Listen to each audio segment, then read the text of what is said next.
E aí, caras, e aí, estudantada bonita que está prestando o Exame Nacional, o Enem? Eu sou o professor Alcides Guerreiro, do Ensino Médio, aqui do Centro de Mídias do Estado de São Paulo, e estou aqui para trocar uma ideia com vocês sobre a dinâmica que vocês vão trabalhar.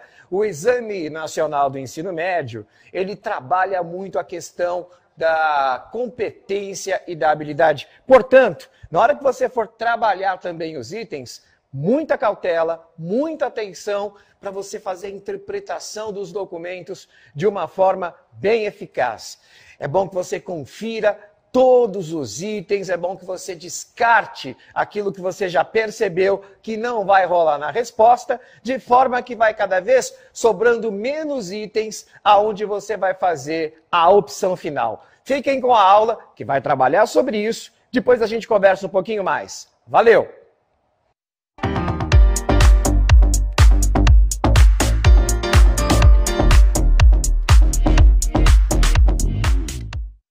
Oiê! E aí, gente? Como é que vocês estão? Tudo bem? Como é que estão as coisas? Tudo certo? Estamos mais uma vez aqui, a gente se vê de novo. E tá super legal. Tô super feliz, tá? Tem sido massa. Eu sempre te falo isso, né? Galera tira dúvida, a galera vai atrás, a galera estudando. Eu tô vendo muito essa movimentação pelas redes e vejo todo mundo ativo e gente tirando dúvida comigo e gente falando. Uma galera super gente boa. Aí toda vez que eu venho aqui eu fico feliz, eu acho legal. E é isso, né? Tipo, agora vocês são meus alunos também, tá? Quer você queira ou não, inclusive. E eu tô super feliz com isso, tá? Como é que estão suas coisas? Tudo bem? Como é que você tem levado? Você tá conseguindo estudar? Ficado de boa? Seguinte, aquele nosso esquema, mano, levanta, pega um caderno, você vai anotar a minha aula, entendeu? Nossa, se eu ficar sabendo, mano, que você tá assistindo minha aula, velho, tipo embaixo do cobertor, meio dormindo, meio acordado, mano, eu vou ficar muito bravo com você, eu fico pistola. Então você acorda, mano, fica firme, pega o caderno assim, ó, olhando pra mim assim, que o bagulho hoje é louco, certo? Gente, seguinte, a gente continua, a gente tá num trabalho aqui de falar sobre a República Brasileira, né? Então eu dei uma aula, falei sobre a primeira aula, e a gente trocou uma ideia, antes de tudo, sobre a República Oligárquica. Por favor, eu preciso muito que você se lembre da aula passada, porque ela é extremamente importante. Então a gente trocou uma ideia sobre a República Oligárquica. Beleza, já passei por ela, cai todo ano. Não se esqueça, tudo bem? Mano, se você não assistiu semana passada, que foi uma aula que você pode ter visto ao vivo, depois você está assistindo gravado, tem também, se você viu antes, se você viu depois, independente do que seja, não deixe passar a aula de República Oligárquica, tudo bem? Independente do momento que você esteja assistindo, vá atrás daquela aula, você vai ter acesso a ela. E hoje nós falamos sobre Era Vargas. Era Vargas foi um período, mano, de 15, 16 anos que ocorreu no Brasil, em que o governante brasileiro foi um cara chamado Getúlio Dornelles Vargas. Provavelmente a figura política mais importante da história brasileira. Pro ponto ruim, pro ponto bom, do jeito que você quiser, mas é uma figura central da nossa história, é uma figura importantíssima, é um cara só, mano, que se somar os 2 mandatos, ele governa quase 20 anos no nosso país, isso é muito significativo. E é uma figura de extremas mudanças. Extremas mudanças. A aula de hoje é muito importante. Cara, pra você ter noção, toda vez que eu venho aqui, eu te trago umas 4 questões, né, do Enem. Mano, hoje eu te trago 6 questões. 6. E sobrou, viu? Tipo, eu fui escolhendo umas questões pra fazer e dava pra eu ter escolhido muito mais. Porque Getúlio Vargas mano, figura batida nas provas do Enem.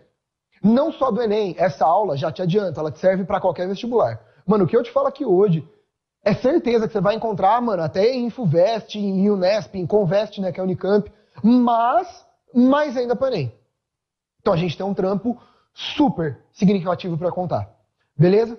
Gente, Getúlio Vargas, ele entrou no poder num período que nós chamamos de Revolução de 30.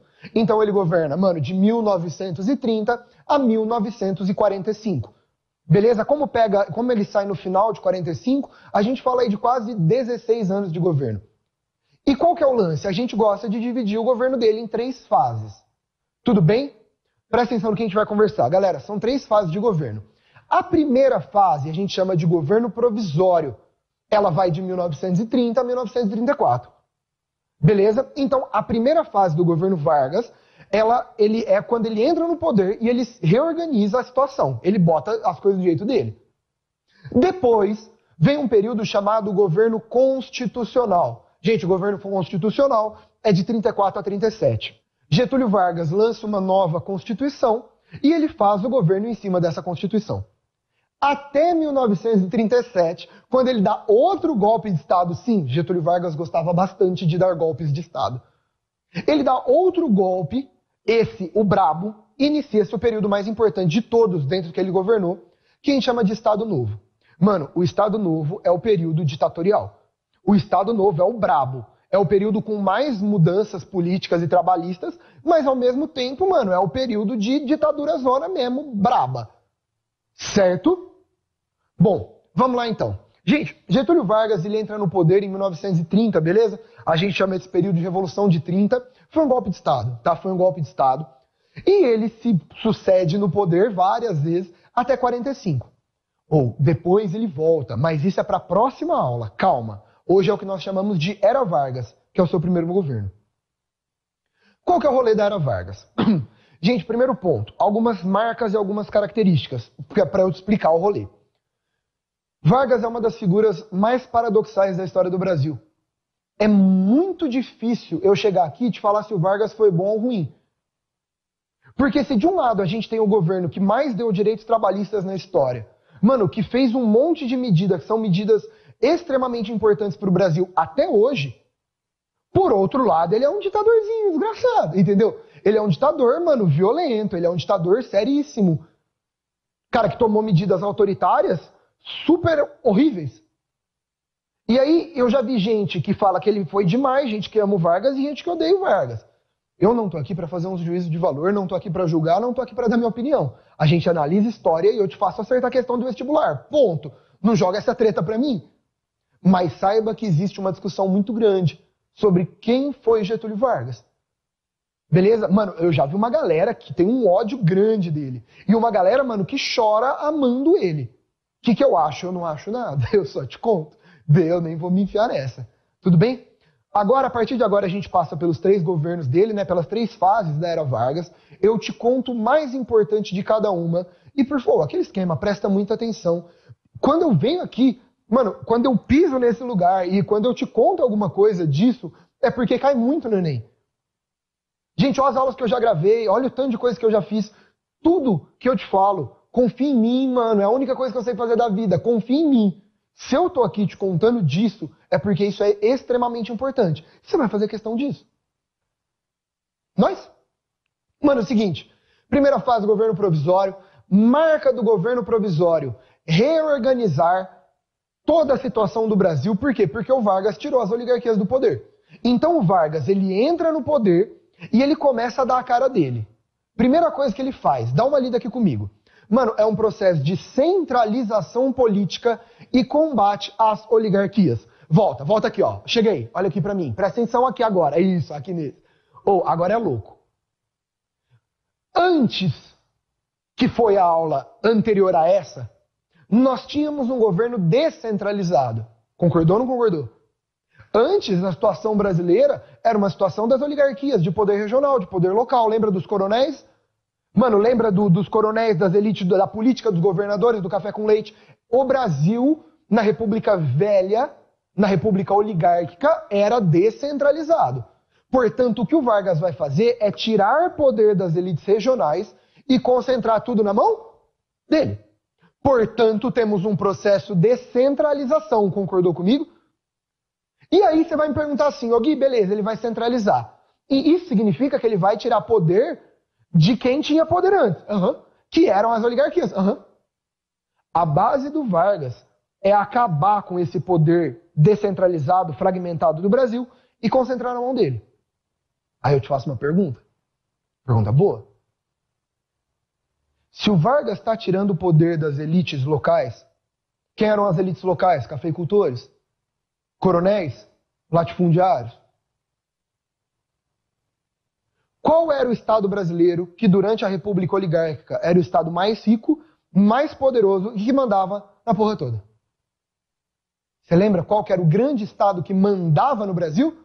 São Paulo. Portanto, conta pra mim. Tem uma frase muito famosa que a galera fala assim, ó. É muito difícil saber quem ganhou com Vargas. Porque, mano, o Vargas, ele vai dar direito para trabalhador, para operário, para industrial, para militar. Tem uma galera que é apoiada por ele e que ganha vantagem com ele. E a frase fala assim, é muito difícil saber quem ganhou com a entrada do Vargas no poder. Mas é muito fácil saber quem perdeu. Entendeu o que eu tô falando? Quem perdeu? O Estado de São Paulo. O Estado de São Paulo. Galera, quando o Vargas entrou, ele acabou com todos os governadores, ele fechou o legislativo, e ele tirou todo mundo das oligarquias que mandava. A maioria eram paulistas ou comandado por paulistas. E ele cancelou a Constituição, que dava, lembra daquele lance de voto de cabresto, de manipulação eleitoral? Ele acabou com isso, ele criou outro código eleitoral. É por isso que São Paulo pistola. Gente, em 1932, a 9 de julho de 1932, São Paulo pega em armas, se organiza e estabelece uma guerra contra o governo Vargas. A gente chama isso de Revolução de 32. Cuidado, a Revolução de 32 não é uma revolução, é uma revolta. Na verdade, o Brasil nunca teve uma revolução, tá? Isso é muito louco. A gente dá a gente chama de revolução um monte de coisa da história do Brasil, mas nenhuma de fato foi uma revolução. O Brasil nunca teve uma revolução. Foi uma revolta paulista, que ocorreu em 1932 contra o governo Vargas. Você vai me perguntar assim, Gui, beleza, vocês votaram. São Paulo ganhou? Não, São Paulo perdeu, São Paulo apanhou. Gente, é claro, o Brasil inteiro e as forças do Exército Nacional contra grupos armados paulistas. Não teve como. Mas, pelo menos, o Vargas aceitou fazer uma nova Constituição. Então, qual que é a situação? Saca só. Logo depois, o Vargas solta um código eleitoral e, em 34, fica pronta a nova Constituição. Gente, o Código Eleitoral já trazia voto obrigatório, secreto e pela primeira vez na história do Brasil, e isso é extremamente importante, um marco na nossa história, nós temos o voto feminino. Ainda é um voto com muitas restrições, mas é a primeira vez que isso aparece. Isso é extremamente importante, né? Quando a gente vai pensar na história feminina brasileira, na história da mulher brasileira, somente em 1932, e depois esse Código Eleitoral vai estar dentro da Constituição, tá? Que a mulher passa a poder votar. Certo? Bom, e continuando então, em 1934, Vargas cria uma nova Constituição, estabelece as bases, cara, de uma república federativa presidencialista, ou estabelece vários direitos trabalhistas. Calma, que ainda não é agora que eu vou te falar de direito trabalhista. Calma, no final da aula. Mas lembra que começa aqui. Na verdade, começa antes, né? O Vargas entra no poder e já começa a fazer as coisas. Calma que eu te conto sobre a questão trabalhista no final. Ou ensino primário obrigatório e gratuito. Então, assim, a gente encontra nessa Constituição uma nova etapa da história brasileira. Sussa. Gente, é por conta disso e por conta deste fator que se inicia o governo constitucional do Vargas. Mas antes, uma pergunta. Leia aqui comigo, vamos lá, mano. 2015, viu? Super recente, Enem. A Justiça Eleitoral foi criada em 1932, ok? Com o Código Eleitoral. Como parte de uma ampla reforma no processo eleitoral incentivada pela Revolução de 30. Revolução de 30 foi quando Vargas entrou ao poder. Tomou o poder.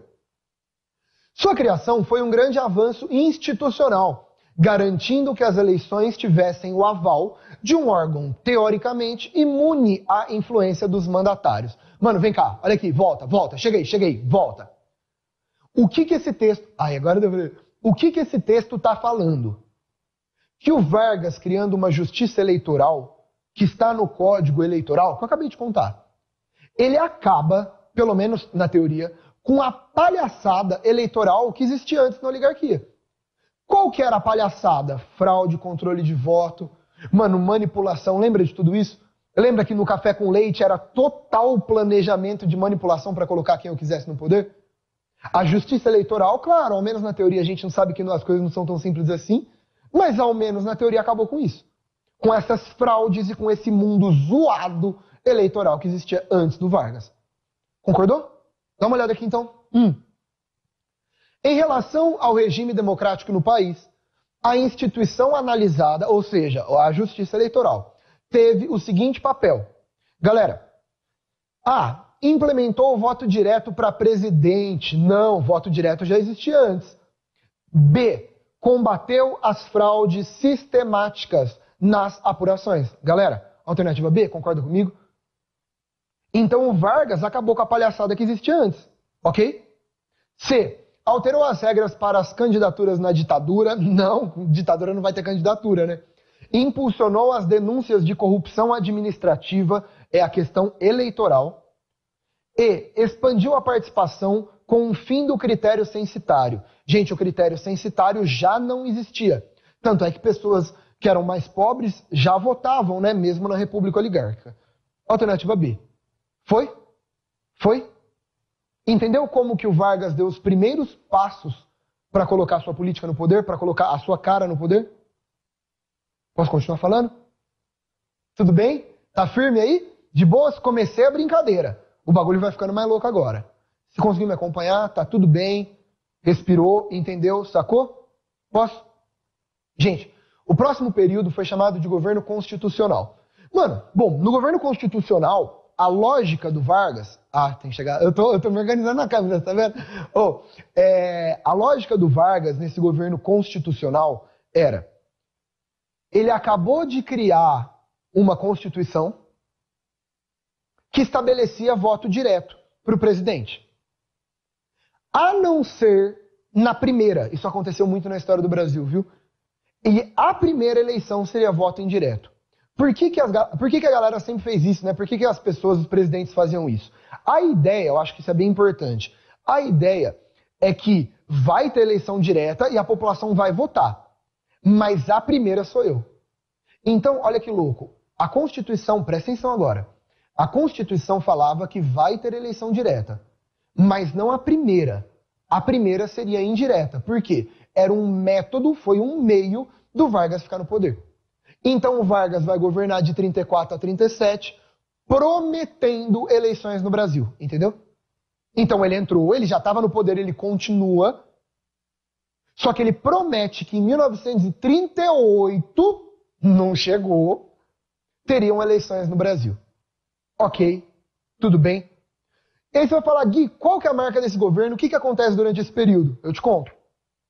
A marca do governo constitucional é regaço. É desgraceira dentro do Brasil. Mas para isso, você não precisa lembrar do que estava acontecendo no Brasil. Você precisa lembrar do que está acontecendo no mundo. Gente, você se lembra da minha aula de Segunda Guerra Mundial? Que eu te contei do período entre guerras? Que foi o período entre a Primeira Guerra Mundial e a Segunda? É esse período. A Segunda Guerra Mundial começa em 1939. Gente, e no Entre Guerras, a marca era uma marca de extremismo e radicalismo político. Você lembra disso ou não? Você lembra que surgiu o comunismo, né? O comunismo real, que estava muito forte no mundo inteiro. Cara, na Itália apareceu o fascismo, falamos de fascismo, de nazismo, e tem o comunismo e o socialismo. É um período de muita radicalização. E essa radicalização chega no Brasil. Certo? Então, durante esse período, nós teremos, conflitos internos, nós teremos radicalismo e extremismo de grupos políticos. Bom, chega aí. Quais são os dois grupos que vão se matar e quais serão os dois grupos fortes no poder no Brasil? Um grupo comunista, cara, vai ser criado no Brasil, PCB, o Partido Comunista Brasileiro, ele já existiu, vai fortalecer. Mas vai ser criado um monte de grupo comunista. E claro, contrário ao comunismo do outro lado, e desejando destruir esses grupos comunistas, os fascistas. O fascismo vai ser muito forte no Brasil nessa época. Gente, inclusive, eu vou te contar que na ditadura do Vargas, tinham várias características fascistas. Várias. O grupo fascista foi chamado no Brasil de Ação Integralista Brasileira, EAIB. Certo? Esse grupo foi comandado por um cara chamado Plínio Salgado, o mais famoso fascista brasileiro, sem sombra de dúvidas. E o outro grupo foi chamado de ANL, Aliança Nacional Libertadora, que foi o grupo socialista. Então, o que eu quero que você saiba, que a AIB e a ANL se matam. É basicamente isso, se matam. Certo? Cheguei? Mano, um regaço no Brasil. E teve em 35, teve intentona comunista. Os comunistas tentaram criar um Estado comunista no Brasil. Mano, e aí os fascistas tomaram conta, eles se matavam, velho, na rua. O bagulho era louco. Aí você vai olhar pra mim e falar, Gui, e o que o Vargas fez? O Vargas sentou e ficou olhando. Ficou aproveitando de camarote. Olha para mim. Não esquece do que eu vou te falar agora. Para um político que deseja ser ditador, quanto mais instável o seu país, melhor. Por quê? Porque a instabilidade faz a população desejar uma ditadura. Isso é seríssimo. Todas as ditaduras da história da humanidade foram aplicadas em um local instável. Porque surge aquela ideia ridícula, horrorosa, que a população fala que tá um absurdo, que tá uma baderna, e tem que colocar alguém para resolver tudo. Já viu esse discurso? Esse discurso é muito comum. E esse discurso é um discurso pró-ditadura. Quando você vê que o seu país está super instável e você deseja alguém com um pulso firme para tomar o poder e resolver tudo. Isso aconteceu na história do Brasil inteira. E isso aconteceu na história de vários países. Para o Vargas, quanto mais essa galera se mata, melhor para ele. Por quê? Porque ele vai poder utilizar isso como justificativa para se tornar um ditador. Sacou? Isso é ciência política. Gente, o que vai acontecer? O que vai acontecer? E qual que é o rolê? Em 1937, saiu no jornal que existia um plano comunista para tomar o Brasil, chamado Plano Cohen, C-O-H-E-N, Plano Cohen. Esse plano era falso, ele foi plantado pelo Vargas e pela base militar que apoiava o Vargas. Plantaram um golpe comunista no Brasil para a galera apoiar o Vargas a se tornar um ditador. Fake, né? Seria o exemplo mais claro de fake news. Isso é oficial, tá? Não estou inventando, nem estou falando, nem estou achando. É oficial. Vargas e sua equipe, apoiado por alguns fascistas e por muitos militares, plantaram uma notícia falsa nos jornais brasileiros de que existiria um golpe comunista no Brasil. Isso não aconteceu e não aconteceria. A população desesperada apoiou o Vargas no poder com plenos poderes. Foi aí que Getúlio Vargas fechou o Legislativo, o Congresso Nacional, acabou com todos os partidos políticos e instalou um governo ditatorial próprio e único. Uma das ditaduras mais pesadas que o mundo já viu, tá? Pelo menos na América Latina, o Estado Novo Varguista. Louco, né? Gente, presta atenção, deixa eu te contar um negócio.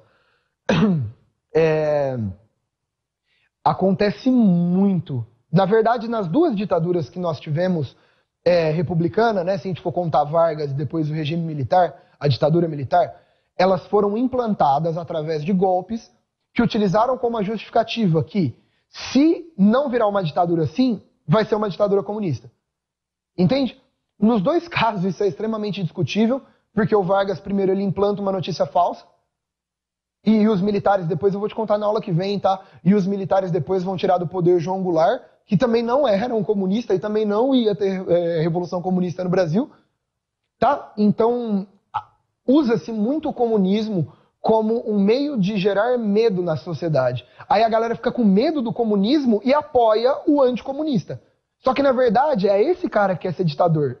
Entende? Isso é extremamente comum, usual e rescindível na história do Brasil, sabe? Vive acontecendo, vive acontecendo. E aconteceu aqui.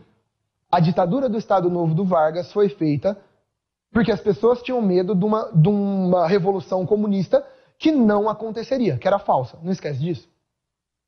O Estado Novo é a ditadura varguista. E se é uma ditadura, mano, fim do Congresso dos Partidos Políticos, outra coisa, dá uma olhada aqui. Departamento de Imprensa e Propaganda, o DIP. Galera, o DIP é o órgão de controle ditatorial do Vargas. Toda ditadura precisa ter um órgão de controle, tanto a imprensa, a propaganda, e o do Vargas é o DIP. Todas as ditaduras da história da humanidade tiveram meios de controle de mídia e de informação. A do Estado Novo é o DIP. Saca só, vem cá. Gente, o DIP ele vai controlar jornal, revista, ele vai controlar música, ele vai controlar a educação, tá? A gente vai falar da getulização, né, dos textos literários e dos materiais didáticos. Ele vai controlar teatro, cinema, ele vai controlar tudo que é feito e produzido no Brasil e vai ser uma máquina gigantesca de propaganda do Vargas. Toda ditadura tem propaganda do ditador. Isso é fundamental. Eu falo de um líder carismático que fala diretamente com as massas, o DIP. Outro ponto importante, mano, marcas do Vargas, e essas marcas aparecerão, na verdade, em todos os períodos do seu governo, mas aquela é muito forte. Nacionalismo e trabalhismo. E, claro, por fim, a formação do populismo brasileiro. Cheguei. Ó. Vou falar, vou definir. E você me ouve? Se você quiser, anota. Pode anotar, adoro. Eu adoro ver meu caderno cheio de anotação, cheio de coisa extra. Significa que eu tô te passando o máximo de coisas possíveis. Posso? Mano, você tá prestando atenção em mim? Nossa, eu descobri que você não tá, mano. Eu vou aí na sua casa te acordar, velho. Nossa, eu fico muito bravo. Vó, presta atenção. Cheguei. O negócio é o seguinte. Vai, levanta e anota. Raiva, viu? Nossa. Uma vez, nessa linha de AD, um moleque mandou uma foto dele assim, mano, dormindo e vendo minha aula. Ele, tipo assim, ele embaixo das cobertas, passando frio e minha aula lá rolando. Nossa, mano. Nossa, quase que eu fui lá dar na cara dele. Mas, enfim. Então, você fica firme e você presta atenção em mim? Mano, o negócio é o seguinte. Populismo é um fenômeno político latino-americano que ocorreu principalmente após a Segunda Guerra Mundial. Certo? Ele é formado no entreguerra, se a gente for pensar do Cárdenas no México, do Vargas aqui no Brasil. Esses caras, eles são populistas até antes da Segunda Guerra Mundial. Mas é um fenômeno que vai acontecer muito forte na América Latina após a Segunda Guerra Mundial, já no contexto da Guerra Fria. E o populismo brasileiro, que vai ter muitos representantes e muitas coisas, tem como principal representante Getúlio Dornelles Vargas. É aqui que o populismo de Vargas começa a ficar claro. Gente, não é que ele aparece desde o governo constitucional, desde o governo provisório, a gente já tinha algumas características populistas. E quando o Vargas volta no poder no segundo mandato, a aula que vem, ele é mais populista ainda. Mas é aqui que a gente fala da cara do populismo brasileiro. Gente, o populismo é um fenômeno político em que eu tenho um líder carismático que ganha o apoio das massas populares, principalmente as massas pobres, trabalhadoras, e ele vira um pai daquela nação. O populismo é muito discutível, né? Porque, mano, a grande questão é, o político, ele faz tudo de bom para aquela população porque ele se preocupa com aquela população ou é um método de controle e de manipulação? Eu não sei. O populismo é paradoxal. Tipo, esse cara tá fazendo bem ou esse cara, mano, ele só tá controlando aquela galera? Não sei. Mas o populismo aparece muito forte aqui. Duas questões pra gente entender um pouco do Estado Novo e calma que eu volto, que eu tenho que falar da questão trabalhista ainda. Certo? Gente, falamos do governo provisório, governo constitucional, a treta, e agora Estado Novo. Vamos lá, Estado Novo. Saca só, gente? Lê comigo. Olha essa questão aí, o Enem 2018, ultra recente. Gente, é uma foto do Vargas e das crianças sorrindo pra ele. Tipo, bem fake, né, mano? Até parece que as crianças iam rir, velho. Tipo, mano, sai daqui, velho, eu nem te conheço. Mas, enfim, né, eu crio a imagem dele assim. Mano, você concorda comigo que a criação de uma imagem carismática? De que ele gosta das crianças, que ele ama as crianças. Ai, viva as crianças, e as crianças amam o tio Vargas, porque o tio Vargas é gente boa. Você concorda comigo que isso é uma coisa? Gente, o Hitler tem um monte de desenho assim, tem um monte de ilustração dele assim. Joseph Stalin na União Soviética tem um monte dele assim. Essa construção de uma figura carismática que todo mundo ama é super característico de uma ditadura. De um governo, mano, centralizador e controlador. E ele vende essa imagem. Beleza? Aí tem um texto falando, criança, vamos lá, vamos aprender no lar e nas escolas, a cultuar a pátria, amar o seu país, é bem nacionalista, bem nacionalista. E o Enem está perguntando assim, essa imagem foi impressa em cartilha escolar. Lembra da getulização dos textos e dos livros didáticos? Cartilha escolar, durante a vigência do Estado Novo, ditadura de Getúlio Vargas. Beleza? com o intuito de, ou seja, que esses caras estão, qual que é o intuito desses mano aí? A. Destacar a sabedoria inata do líder governamental? Gente, não é necessariamente isso, né? Não está falando nada de sabedoria. Ou atender a necessidade familiar de obediência infantil? Não, é texto escolar. Está falando sobre o Vargas, sobre o nacionalismo. Promover o desenvolvimento consistente das atitudes solidárias? Não estamos falando disso. Ninguém está falando sobre isso lá. D. Conquistar a aprovação política por meio do apelo carismático. Faz sentido? É o líder carismático. E estimular o interesse acadêmico por meio de exercícios intelectuais. Também, de novo, ninguém falou sobre isso. Galera, tudo bem ou não? Ok, de boa. Outra questão que eu vou te mostrar, e mesmo esquema, mesma coisa, e olha como são questões parecidas. Próxima, posso passar, gente? Tudo bem? Questão do outro ano. Olha, acabei de fazer uma questão, mano, 2018. E agora eu vou fazer uma questão 2017. Mesma coisa. Gente, 2 anos seguidos, mesma ideia sobre Estado Novo. É importante ou não? Durante o Estado Novo, os encarregados da propaganda, procuraram aperfeiçoar-se na arte da empolgação e do envolvimento das multidões através de mensagens políticas. Então, mano, é fazer um discurso pra galera e todo mundo ouvir, Nossa Senhora e meu Deus do céu. Nesse tipo de discurso, o significado das palavras importa pouco, pois, como declarou Goebbels... chega aí, volta, vem cá, deixa eu falar com você, volta aqui. Sabe quem foi Goebbels? Joseph Goebbels. Goebbels foi o ministro da propaganda de Adolf Hitler. Goebbels é o segundo na linha de sucessão nazista. É uma das figuras... Algumas pessoas falam que ele foi mais importante que o próprio Hitler. Toda a propaganda, toda a lógica de domínio psicológico da população alemã nazista foi organizada pelo Goebbels. Ele foi a maior figura da história no que diz respeito à propaganda de governo ditatorial. Volta para a questão, vamos lá. Bom, pois como declarou Goebbels, não falamos para dizer alguma coisa, mas para obter determinado efeito. Gente, não interessa o que ele está falando. Interessa o efeito da população ouvindo aquilo. É por isso que às vezes você vai ver um discurso que é totalmente vago, totalmente sem sentido nenhum. Mas, mano, a galera que segue aquele político fica cega e segue ele loucamente e faz tudo por ele. Entendeu? É gado, né? É uma galera que te segue, é uma galera idiota que não pensa, que não raciocina e segue o que ele tá falando, porque o discurso é feito para isso. Muito louco e muito perigoso.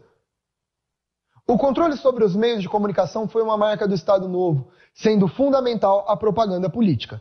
Na medida em que visava, ou seja, o que o controle dos meios de comunicação visavam, né? O que a propaganda política visava? Vamos para as alternativas.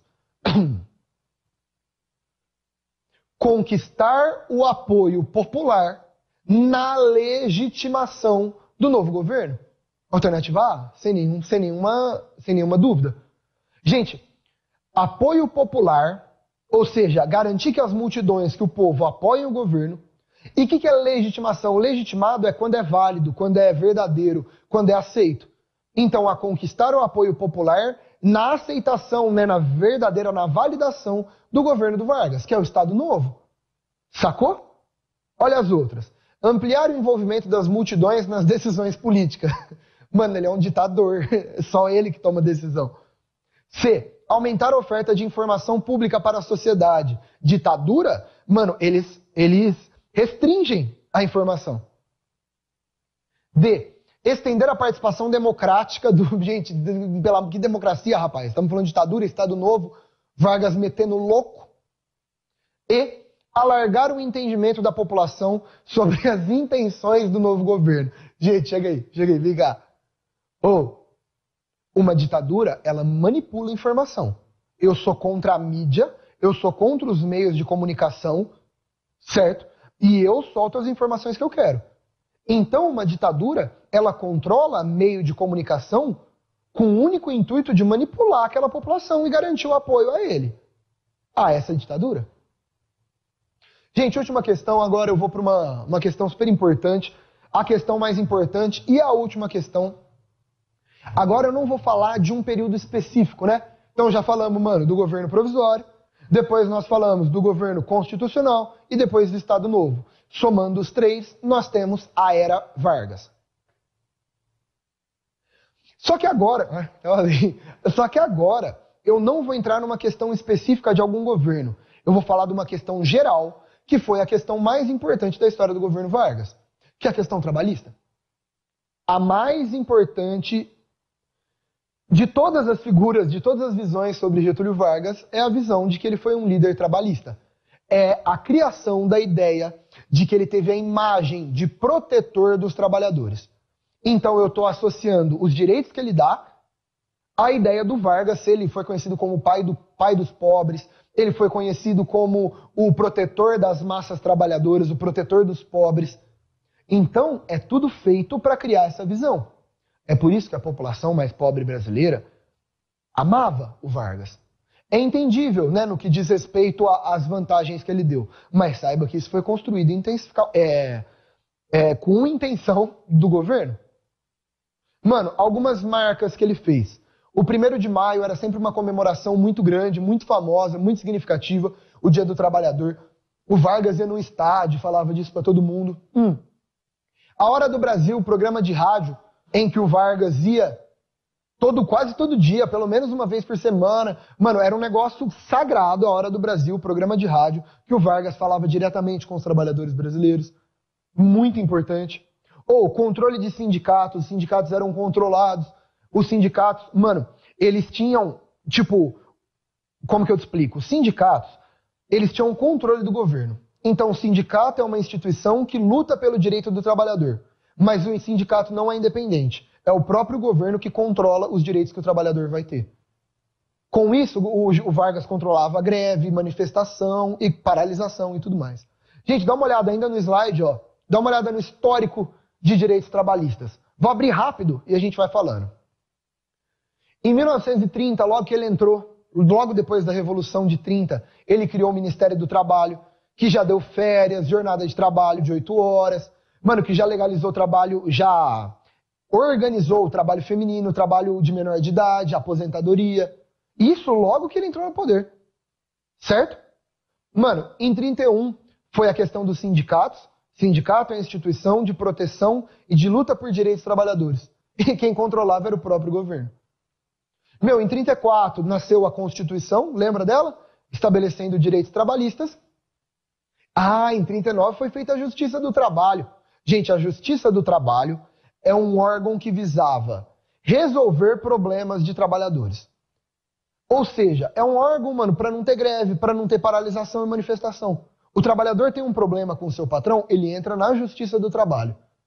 Mano, vem cá, rapidão, vem cá, olha aqui. Você percebe como que tudo que o Vargas cria é uma vantagem para o trabalhador, mas também é uma forma dele controlar esse trabalhador? Percebe? Por isso que é paradoxal. Ele dá vantagem pro cara, mas quem vai mandar é ele? Volta pro slide.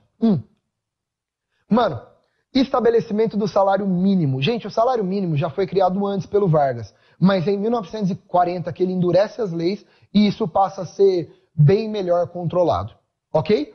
E finalmente, em 1943, ele junta tudo que ele fez, todas as leis, todos os escritos, e cria o documento máximo e mais importante da história brasileira no que diz respeito à proteção e leis trabalhistas. A CLT, a Consolidação das Leis do Trabalho. Gente, cheguei. Olha isso.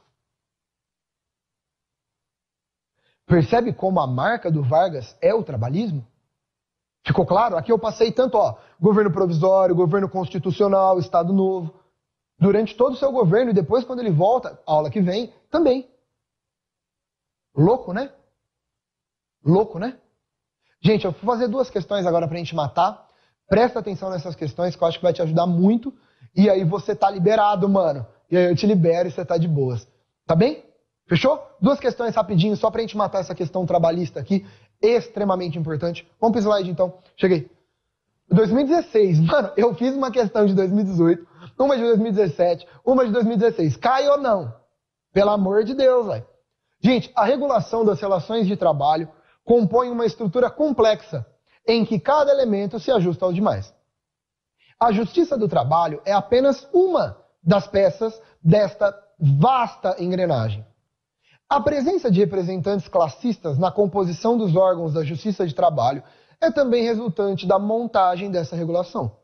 O poder normativo também reflete essa característica. Instituída pela Constituição de 34, lembra dela? A Justiça do Trabalho só vicejou no ambiente político do Estado Novo instaurado em 37. E ela vai ser organizada e lançada em 39, como eu havia te falado. Gente, dá uma olhada aqui. A criação da referida instituição, a Justiça do Trabalho, da instituição estatal na conjuntura histórica abordada, teve por objetivo, qual é o grande objetivo da Justiça do Trabalho? Fazer com que as questões trabalhistas sejam resolvidas na justiça e não como forma de regaço entre eles. Galera, dá uma olhada aqui. Volta aqui pra mim, cheguei. Vem cá, vem cá. Ó, tô terminando, tá? Até, Victor, estourei meu tempo, mas tenho mais uma questãozinha rápida pra te falar. E o bagulho é muito louco agora. Eu te falei isso na minha primeira aula de Enem. E eu te falo agora nessa, e eu vou te falar em todas. O Enem utiliza um vocabulário complexo, difícil. Em vez do Enem escrever trabalho, trampo, podia escrever trampo, né, mano? Resolver as tretas do trampo, aí você entendia, né? Serve para resolver as tretas do trampo, aí nós entendia.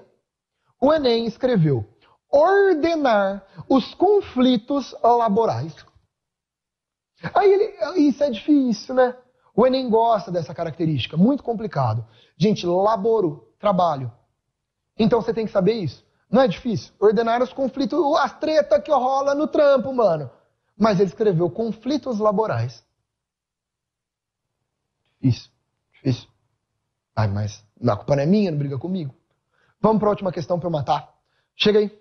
A partir de 1942, e estendendo-se até o final do Estado Novo, o ministro do Trabalho, Indústria e Comércio, Getúlio Vargas, falou aos ouvintes da Rádio Nacional semanalmente por 10 minutos. Lembra do programa Hora do Brasil? O objetivo declarado do governo era esclarecer os trabalhadores acerca das inovações na legislação de proteção ao trabalho. Então, a importância da Hora do Brasil para o Vargas falar diretamente com o trabalhador brasileiro. Gente, os programas Hora do Brasil, beleza? Ele está falando disso no texto.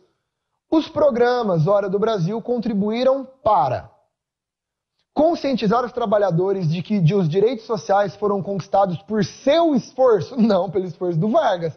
B. Promover a autonomia dos grupos sociais por meio de uma linguagem simples e de fato. Gente, não é autonomia, é controle. C. Estimular os movimentos grevistas. Não, o Vargas quer acabar, quer controlar os movimentos grevistas. D.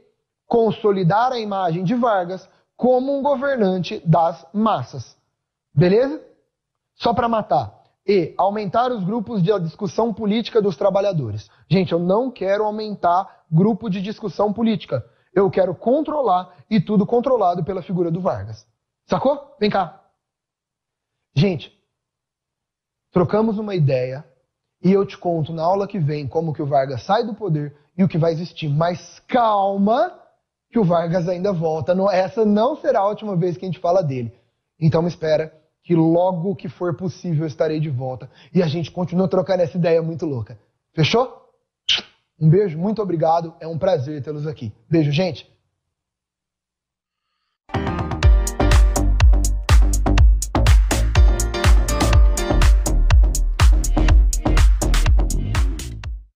E aí, galera? Curtiram a aula? Curtiram toda a dinâmica que a gente trabalhou, que foi trabalhado aí para o sucesso de vocês no Enem? Eu tenho certeza que sim. Foi bem legal. E vocês podem, inclusive, recuperar aulas no YouTube também, acessar novamente os professores e consultar todo o material que foi preparado especialmente para o seu sucesso.